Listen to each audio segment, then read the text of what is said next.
Halo, di video kali ini gue akan menjelaskan seputar jenis-jenis susu untuk kalian. Berhubung banyak banget sih yang tanya ya ataupun DM menanyakan misalkan nih, Kak, saya mau bikin yogurt, bisa nggak pakai susu kental manis? Atau pertanyaan sejenis itu. Baik, di sini saya akan menjelaskan secara singkat jenis-jenis susu. Kemudian nanti kalau ada waktu lagi saya akan mengulas mengenai produk turunan susu. Oke?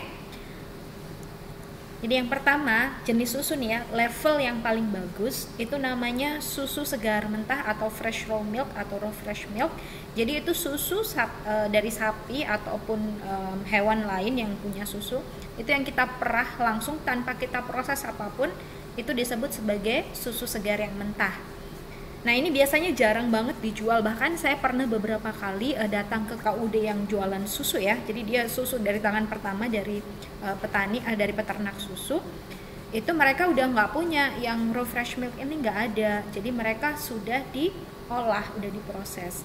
Nah, untuk susu jenis ini kalau misalkan nih kalian mau bikin heavy cream, jadi mau bikin krim susu untuk hiasan di kue atau untuk makanan, masakan, itu kan kalau beli di supermarket belinya itu mahal ya. Kalau yang udah ada packingnya, udah ada package-nya itu mahal. Sebenarnya kalian bisa bikin dari susu, tapi kalian harus pastikan dari susu segar yang mentah. Di lain itu nggak bisa. Karena apa? Jadi untuk susu segar mentah itu dia kandungan lemaknya itu masih tidak menyatu dengan kandungan air dalam susu gitu. Nah, ketika kita olah untuk jadi heavy cream itu bisa, tapi kalau misalkan susunya udah diolah itu dia nggak bisa lagi kita pisahkan antara si lemak untuk heavy cream dan si susunya sendiri, itu nggak bisa. Jadi kalau kalian mau bikin heavy cream sendiri, pastikan pakai susu segar yang mentah ya, untuk cara natural gitu. Kemudian yang kedua, ini biasanya banyak ya di supermarket. Kalau di supermarket itu bagian chiller atau bagian yang kulkas tuh, display yang dingin, yang bukan freezer ya, tapi yang kulkas biasa, rak-rak kayak begini nih. Nah, ini yang disimpan di situ adalah fresh milk ya, yang biasa kita kenal sebagai fresh milk atau susu segar. Susu ini sudah homogen ya. Homogen itu maksudnya dia sudah tidak bisa dipisahkan antara lemak dan susu. Makanya kita kalau pakai fresh milk itu nggak bisa kita bikin krim misalkan, itu nggak bisa. Jadi heavy cream itu hanya bisa dengan susu mentah ya. Kenapa nggak bisa? Karena kita untuk fresh milk itu kita melakukan proses pemanasan namanya pasteurisasi. Temperaturnya nggak terlalu tinggi ya, sekitar 60 derajat Celcius dengan waktu yang singkat. Akan tetapi temperatur yang tidak terlalu tinggi itu sudah cukup untuk memisahkan antara ikatan lemak dan ikatan susu. Jadi susu ini sudah bercampur, antara lemaknya udah dicampur, susunya juga udah dicampur. Jadi kita nggak bisa pisahkan untuk jadi heavy cream kayak gitu.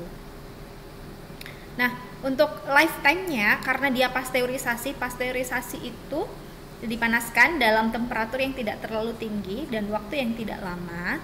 Jadi bakterinya masih ada sebagiannya, bakteri yang baik maupun bakteri yang agak buruk.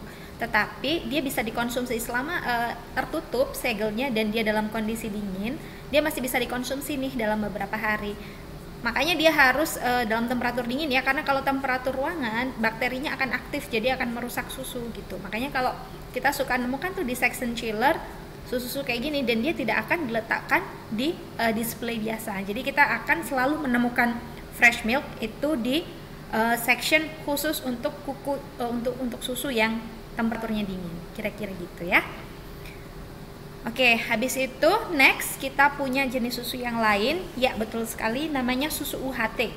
Susu UHT ini sering juga kita temukan di supermarket, tapi dia tidak disimpan di kulkasnya. Jadi dia ada di display biasa. Itu namanya susu UHT ya. Jadi UHT itu singkatan dari ultra high temperature.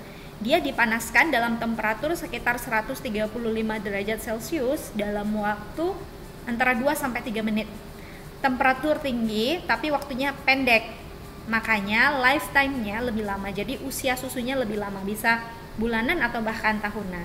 Kalau di luar negeri saya biasanya amati itu expirednya dalam waktu bulanan ya, jadi nggak sampai tahunan. Tapi kalau di Indonesia itu bisa dalam bertahun-tahun, jadi bisa lifetime-nya setahun, 2 tahun, atau bahkan 3 tahun gitu, selama kemasannya nggak dibuka.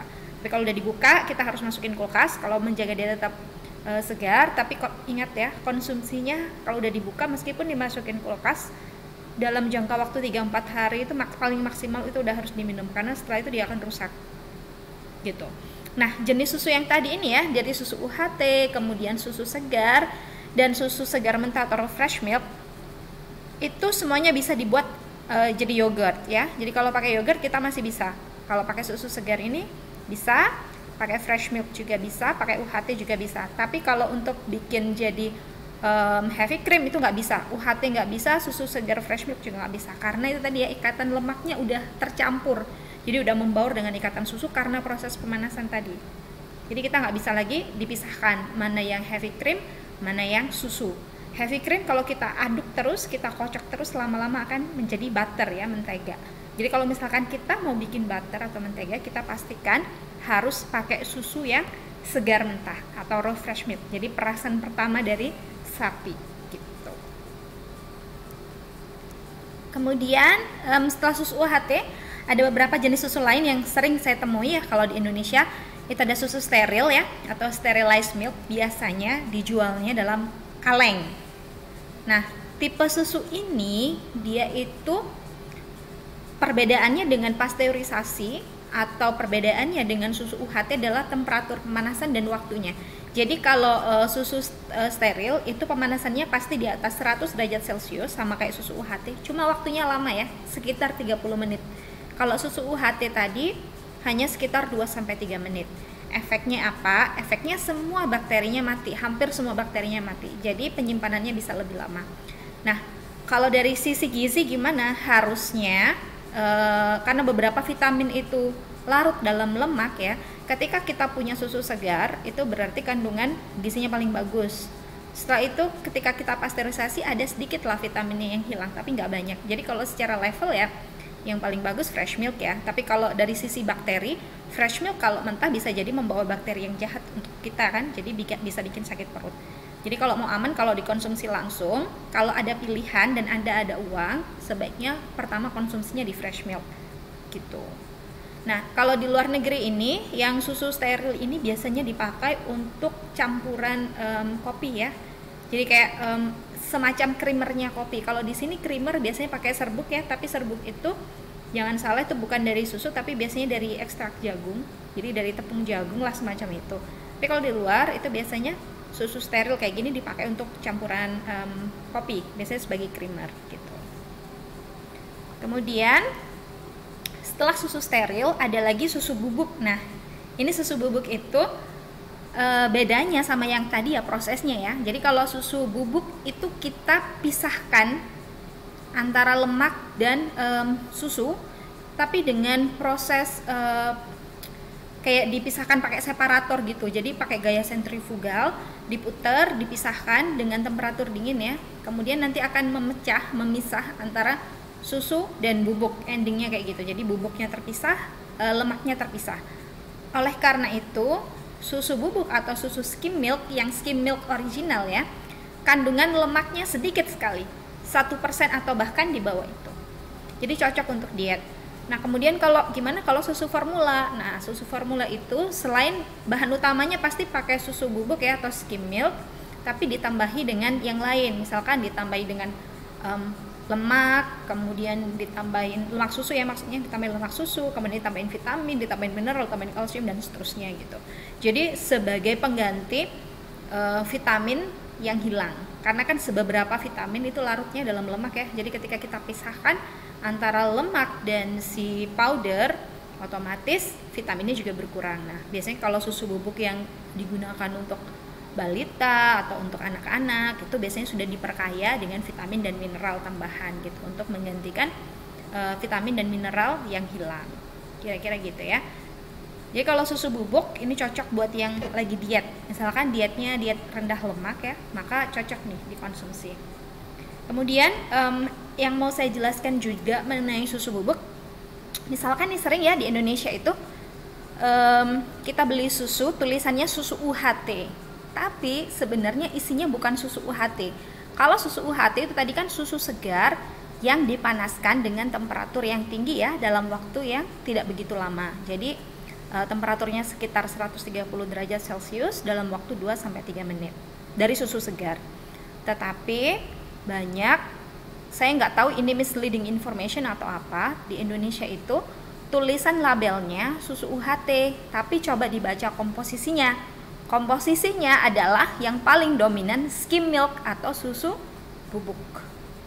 Jadi itu semacam gimana ya, kalau saya bilang sih dari sisi konsumen itu kurang jujur, karena dibilangnya susu UHT tapi kok komposisinya susu bubuk, sementara harga susu bubuk itu kan lebih murah daripada susu segar gitu ya. Apalagi kalau di Indonesia susu bubuk biasanya impor ya, impor dari luar, dan itu harganya cukup murah kayak gitu. Nah jadi sebagai konsumen kita harus menjadi smart buyer ya, jadi kita harus pintar memilah dan pintar membaca. Setiap kali beli susu dicek dulu nih kandungannya apa, apakah benar dia susu UHT beneran atau susu UHT bohongan. Nah kita sebagai konsumen harus cerdas ya, jadi sering-sering cek komposisinya apa. Kalau saya beli susu UHT akan saya pastikan itu susu UHT beneran, bukan susu UHT abal-abal gitu ya. Itu saran sih dari saya. Nah kemudian kalau misalkan tadi ya kita beli susu UHT tapi ternyata UHT-nya UHT abal-abal nih yang dari skim milk, apakah bisa kita buat jadi yogurt?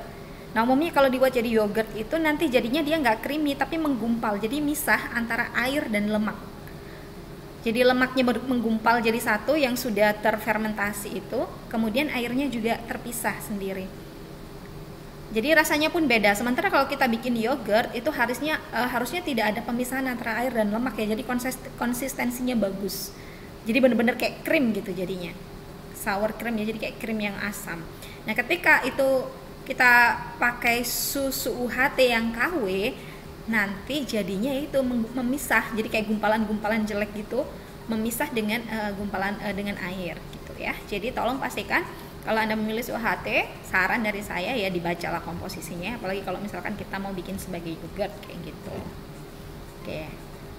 Kemudian, nah yang terakhir ini yang sering ditanyain sama orang, Kak, saya bisa nggak bikin yogurt dari susu kental manis? Jawabannya nggak bisa ya, karena susu kental manis itu sejatinya bukan susu. Susu kental manis itu kandungan terbesarnya adalah gula. Jadi susu kental manis itu susu yang dibuang kandungan airnya. Jadi kita masak terus kita panaskan sampai airnya menguap semua. Nah kemudian untuk pengawetnya dia pakai gula itu. Jadi susu ditambahin gula yang banyak, kemudian diuapkan sampai dia menguap dan mengental gitu ya. Jadi sampai airnya hilang dan dia mengental. Jadi dia bukan susu ya, dia gula kalau bisa saya bilang. Karena itu saya tidak menyarankan memberikan susu kental manis untuk balita, terutama ya anak-anak juga saya sarankan tidak, karena anak-anak dan balita itu tidak butuh gula dalam jumlah yang banyak ya. Dan ini berbahaya untuk mereka. Pertama, selain kerusakan gigi, karies dan kawan-kawan, juga bisa memicu diabetes. Karena anak-anak itu nggak bisa mereka mencerna gula dalam jumlah yang banyak. Jadi tolong jangan berikan terlalu banyak susu kental manis ke anak-anak, karena ini bukan susu, ini gula. Kemudian yang kedua, kalau membeli susu kental manis, tolong dicek kandungannya. Kalau nggak percaya nih, nanti ada di komposisinya itu susunya cuma berapa persen, 4%, 6%, 10% itu udah bagus ya, segitulah rata-rata. Jadi sedikit banget susunya, yang banyak adalah gulanya. Otomatis dia tidak bisa kita olah menjadi produk turunan susu seperti yogurt, itu jelas nggak bisa kita pakai ini. Oke, dari saya segitu dulu ya. Ini susunannya, urutan susu dari yang paling bagus ke yang paling rendah kualitasnya. Jadi yang pertama kita punya susu segar tadi yang belum dipasteurisasi alias susu mentah. Kemudian kita punya fresh milk. Fresh milk ini yang sudah dipasteurisasi, dipanaskan kira-kira temperatur 60 derajat Celcius selama beberapa menit. Kemudian ada susu UHT, ultra high temperatur, itu dipanaskan dalam temperatur 130-135 derajat Celcius dalam waktu 2-3 menit. Lalu ada susu steril, jadi susu steril itu dipanaskan dengan temperatur di atas 100 derajat Celcius dalam waktu 30 menit. Kemudian ada susu bubuk, jadi dipisahkan antara susu segar ya. Susu segar itu dipisahkan antara lemaknya dan susunya, powdernya, itu dengan bantuan sentrifugal, jadi dengan pemutar sentrifugal. sampai dia terpisah, jadi ada separator gitu ya. Dan yang terakhir itu SKM itu kandungan susunya paling sedikit, kemudian yang banyak adalah kandungan gulanya. Bisa dilihat di komposisi SKM, merek-merek yang Anda kenal itu bisa dicek berapa persen kandungan susunya, pasti nggak banyak, yang banyak adalah gula. Jadi buat ibu-ibu, kalau misalkan mau bikin yogurt, kita nggak bisa pakai ini, tidak bisa pakai ini, atau mungkin bisa tapi hasilnya tidak memuaskan gitu ya. Segitu dulu dari saya, sekian, see you next time, bye.